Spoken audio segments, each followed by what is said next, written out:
Hello, everyone, and welcome back to Letting Go of Her podcast. I do have to say that if the sound sounds a little echoey, it's because I am recording in our warehouse right now.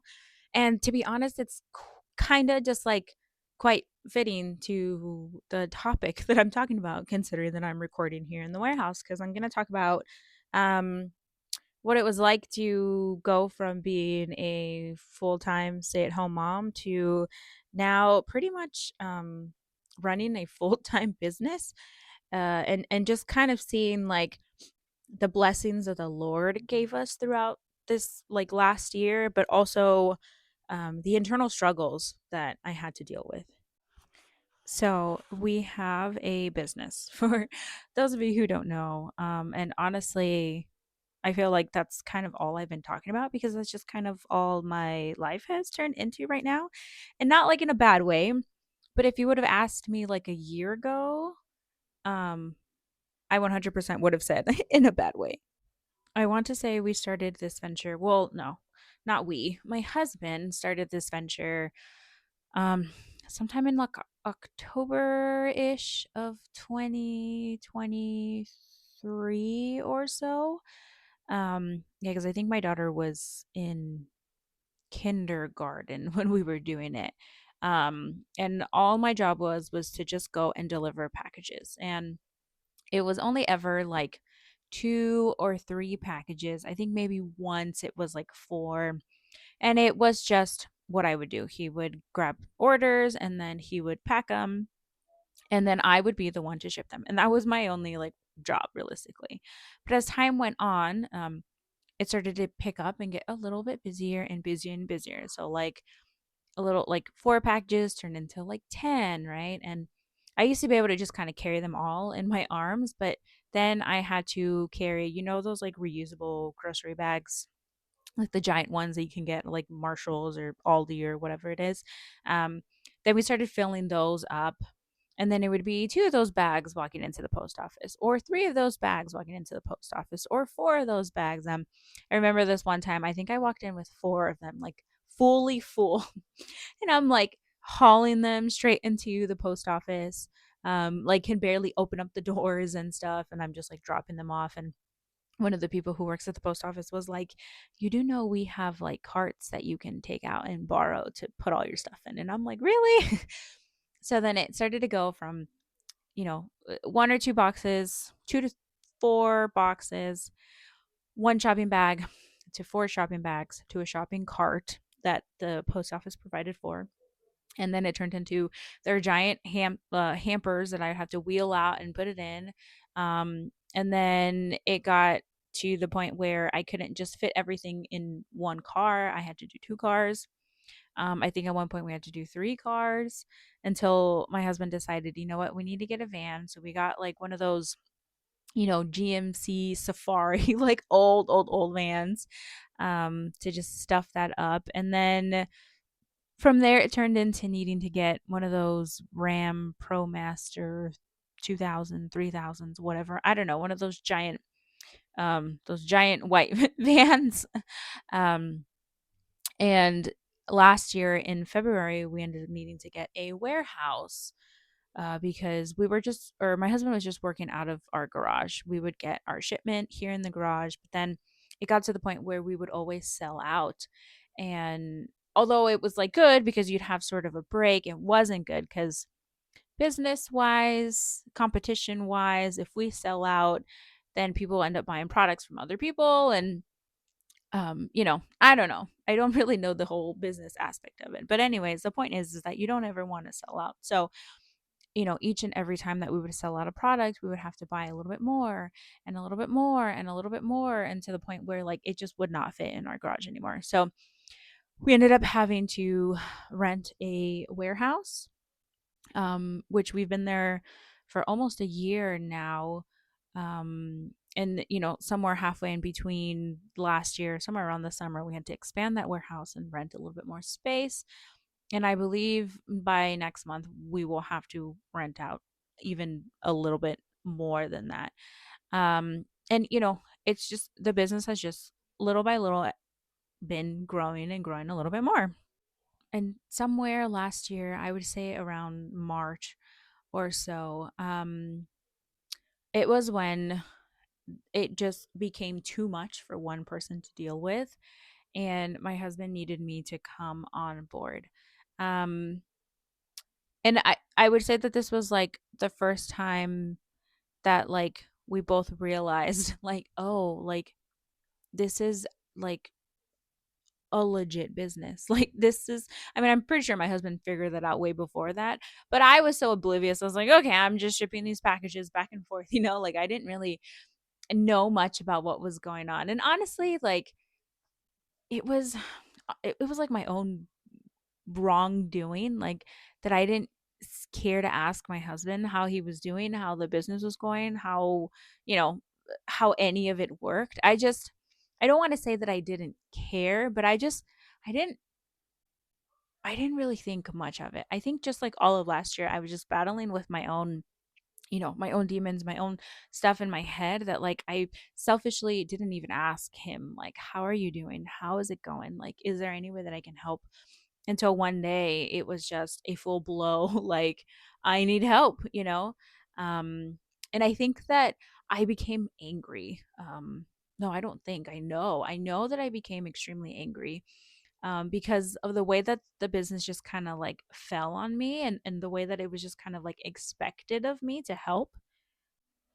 And I was angry. I didn't like, I, how do I put it? I didn't want to do it. I didn't want to do it.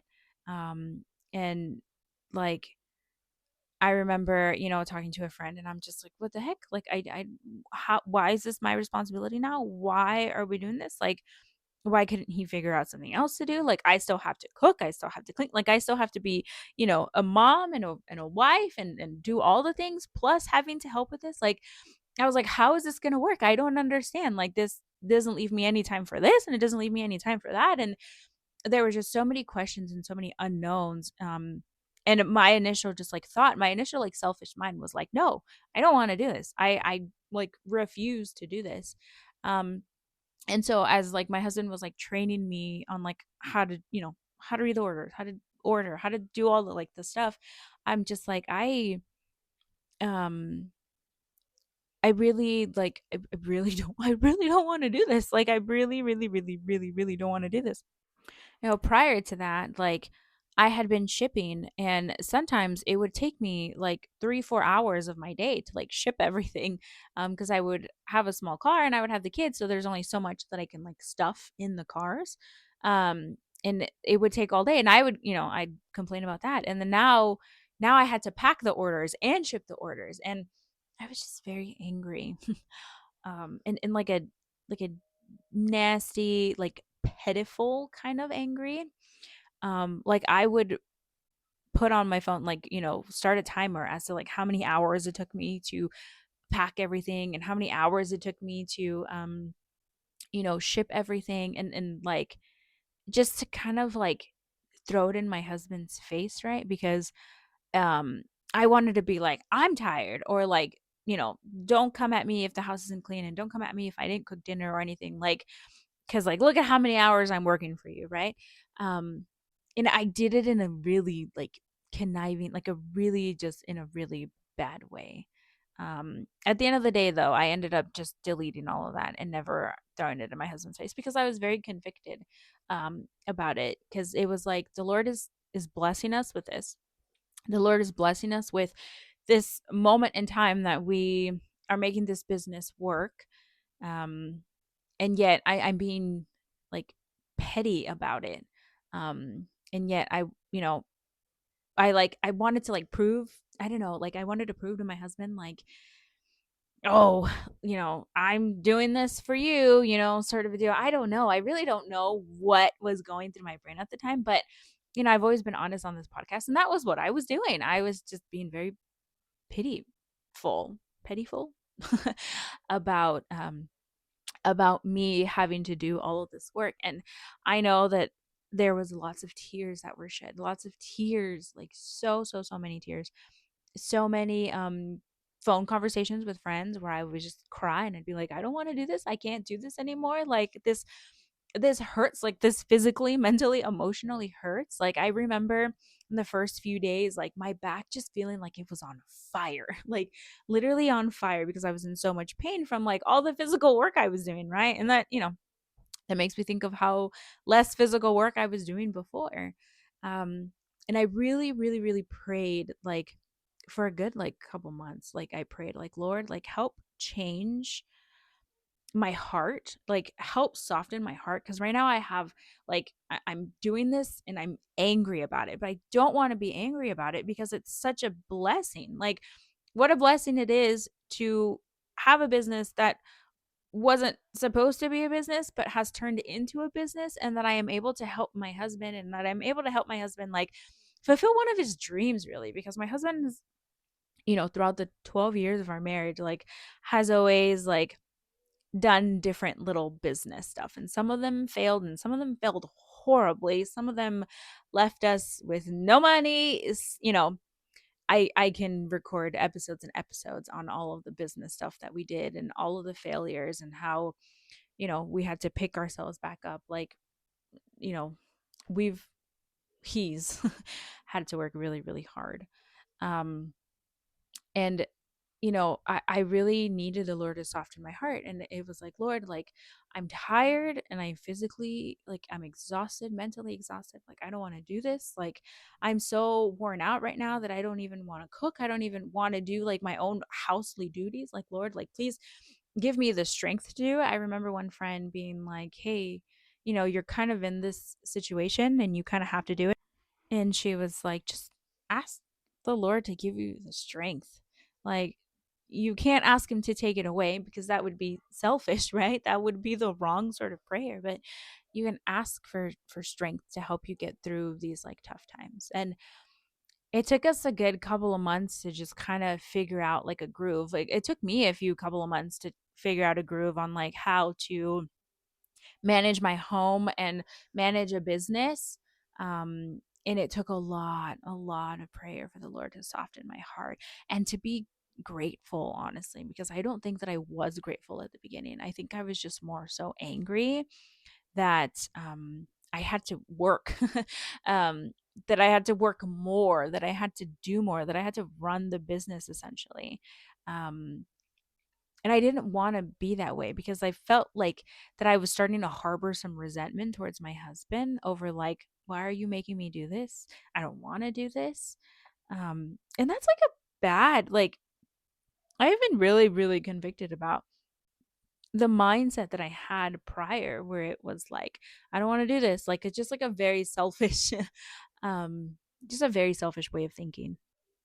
I think, one of the hardest times was somewhere last year at the end of September. So we've kind of realized that when so we sell acrylic cases for people who collect Pokemon cards and like trading cards. So there's other cards for like other trading cards like One Piece and Lorcana and that stuff. If you don't know what I'm talking about, that's okay. I'll just say Pokemon because everyone knows what Pokemon is. So we sell the cases that you put your Pokemon cards in to preserve them and keep them nice and stuff. And we realize that whenever they release a new set of cards, that's when our business spikes. I think that the first time it like we were kind of really busy for like 3 days, and then it kind of slowed down. And as time has gone on, it gets busier for a little bit longer periods of time. So I think it was in September, where we really realized like, oh my goodness, like this is a huge workload. Um, and we were busy and we couldn't keep up, like we couldn't catch up with any of the orders for like a good like 3 weeks. We were just like falling behind.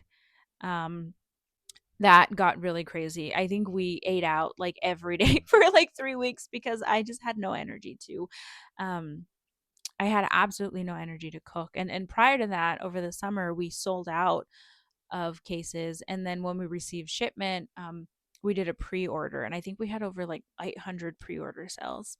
And that took us about a good 3 weeks to fulfill 800 orders. And yeah, another 3 weeks of us just like eating out all the time. And I started to feel guilty, and I'm like, man, I can't even provide my family with meals, and I was like afraid of what my husband was going to think. I was afraid of like, is he going to think that I'm lazy because as soon as I get home, I just want to sit on the couch and do nothing? Is he going to get mad that, you know, I have to buy food every night? And, um, luckily for me, like my husband has been extremely understanding. I think because my husband used to like handle it on his own, um before, well, like would handle half of it on his own, I would do the other half. Um and then now I was handling both our halves on my own, plus with the kids, and still having to, take kids back and forth to school, and still having to do meals and all of that stuff. Um I think honestly, just like this business, we found like a new sort of respect for one another. And I truly feel that like in a weird way, we kind of like fell in love with each other more. I don't I don't even know how to explain it. But I feel that like I appreciate my husband a lot more, and he appreciates me more. Not that we didn't before, but it's just like at a whole different level. I think there's just something about doing this like together where like now I finally understand what he's talking about, and he understands what I'm talking about, right? Because like he'll talk about like his job and work, like his electrical stuff, and I'd be like, huh? And I would talk about like, hey, I did this, podcast, or this interview, or like whatever, and he'd be like, huh? And I feel like now there's like a common ground where like we both I don't know, that we both just understand each other on a different level. um and we just have more of a mutual respect, and I think that it's helped us both. I know that for me, for sure, it's helped me grow into like I um I don't need to like have I don't need to have a perfectly curated meal every night. Like if all I could do was throw some things in the crock pot and make it work, then I'd make it work. If all I could do was just, I don't know, throw some frozen chicken in the air fryer and put it with a side salad, and that's all I can do, then that was it. Like that I didn't have to do these huge elaborate meals as long as we were just fed at the end of the day. Um I realized that like I don't have to have my house pristine clean every single day. Because there were moments and times where like I just didn't want to clean my house.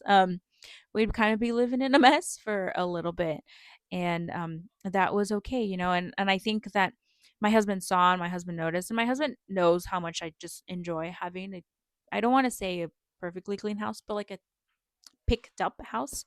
Um and so we ended up getting help for that. I have someone who comes every 2 weeks that just helps deep clean my house, because I can tidy up, I can, do my dishes and sweep my floors and stuff, but I don't have time to like scrub on my knees tubs and, blinds and dusting. Like I don't have time nor the energy for that. So we have someone who comes and does that for me. And yeah, I think my husband, I don't know. I don't know. Honestly, like this business like booming has been a blessing, but it's also just been such a huge blessing in our marriage. Um and yeah, in a weird way, we just found like a deeper level of love for one another. But that's not to say that it's been easy, because it hasn't. There have been times where I just, look at my husband and I'm just like, I want to just love you so much right now. The complete opposite. But um yeah, I mean, there are times where I sit outside of my car, outside of the warehouse, and I'm like, I don't want to go in. I don't want to do this. But I get up and I keep going. And it just like makes me think like, how many times does my husband wake up early in the morning, especially when he was going to school, especially when he had to wake up at 2, 3 in the morning after only having 2 or 3 hours of sleep. Like, how many times did he wake up and be like, I don't want to go to work? But he got up and he did anyways, and he provided for us, and he's been providing for us. So, in a way, if I can, help provide a little bit also, like I'm going to do whatever I can for as long as we have this business. Like we are blessed with it now, and the Lord can take it away whenever. And we're just along for the ride, and we'll, we've been fine before, we'll be fine after. But just excited to be able to have this and share this, and honestly share it with some of our friends who have come to our warehouse, who have helped us out here and there. Um, just for just kind of all of us to just have this experience together. I don't know. That's also been fun. I think one of the biggest things that I felt guilty about though is like my kids like being too tired to want to, I guess, like engage with my kids, or like having to bring them to the warehouse. Like my kids have taken naps at the warehouse. My kids have spent hours at the warehouse. We've had warehouse picnics, lunches, breakfasts, dinners. We always tend to make it home, or at least go out to eat. Their summer we spent every day at the warehouse. And I did try my best over the summer to at least do something fun once a week, whether that was like hanging out with some friends or taking them out to do something. Um, but to be quite honest, like when I've talked to people about, the business and stuff and the kids and everything, everyone is always like, and your kids get to see you and your husband do this? Like, do you take your kids to the warehouse? Do your kids see you guys work? And I'm always like, yeah, I feel so bad. I feel so guilty. And everyone's always like, no, like your kids get to see, their mom and dad like working for something, like building something from the ground up. Like that's kind of incredible to see and stuff. And so I've also, prayed about the Lord like changing my mindset on that like it's not a bad thing that I'm working. There are many families that need the dual income, that like have both mom and dad working. And it's not a bad thing. You're providing for your family. You're still being a mother to your children because you're providing for them. Um, and it just looks a little different than everything, right? And I think like especially like in the church, in the Christian lifestyle, it's a very like stay at home mom, stay at home mom, stay at home mom, right? But that's just not possible for everyone and everything. So I guess a little just like side note, because I was a stay at home mom, but now I'm not. Um, I just kind of like hats off to the working moms. Like I've been a stay at home mom, and yes, it is work. It is draining. It is exhausting. But being a working mom and a stay at home mom, like, and still having to come home and cook and clean and do all the things, like, it's a different level of exhaustion. If you are a working mama and you feel guilty, don't feel guilty, because the Lord gave you your children who could handle the life that the Lord has given you, that the Lord has provided you. And I promise you that your children are not going to resent you for working, for providing for them. I mean, maybe at moments they might not understand, but as they get older and they realize that, life is about having to work and needing to provide financially, um, they're going to understand, and they're just going to love you that much more because they're going to know the sacrifices that you made to give them the life that they have now. So I pray that, all that guilt be pushed away. I pray that your children know how much you love them. And I pray that you know how much your children love you, because it's a whole different ball game. It is a whole different ball game. Um, I've been one and now the other. And yeah, it's, you know, hats off to the working moms. So, my prayer for today is, I know that this was a very episode about me, and the business and whatnot, but I pray that if you are in a circumstance that you don't want to be in a circumstance that you would rather just not do, I pray that the Lord be able to soften your heart. I pray that the Lord be able to show you that He is working everything out for His glory and for your good. You might not see it now, but everything always comes together in the end, because the Lord's plan is always better than the plan that you make up in your head. It's always, always, always better. And that circumstance might not look that way right now, but it'll always be for the glory of the Lord. And we just need to remember that. And I pray for the mom who stays at home, or the mom that, works, because I've been both. I am still both. Um, I pray that the Lord bring you rest and bring you peace. I pray that you can come to peace with just knowing that the Lord has you in the exact spot He needs you to be, even if it's exhausting, even if it's tiring, even if it just feels mundane, even if it feels worthless, useless, meaningless. Know that the Lord has you there for a reason. And just being grateful. I pray that the Lord can soften your heart and can change your heart to a heart of gratitude. No more hearts of complaining, no more hearts of bitterness, no more hearts holding resentment towards your husband who gets to leave or gets to do this or gets to do that. Um, no more heart of pettiness. I pray that He can just release all of that and give you a heart of gratitude. And I pray this all in your son's name. Amen. Today I am learning to let go of my ungrateful heart, of my need to complain, of my need to just not want to be in a situation and not be grateful of that situation that I am in, as hard as it might be, as difficult as it might be, as tiring as it might be, because you, Lord, have brought me in this position for a reason. And all I want to do is give you glory because I am a new creation.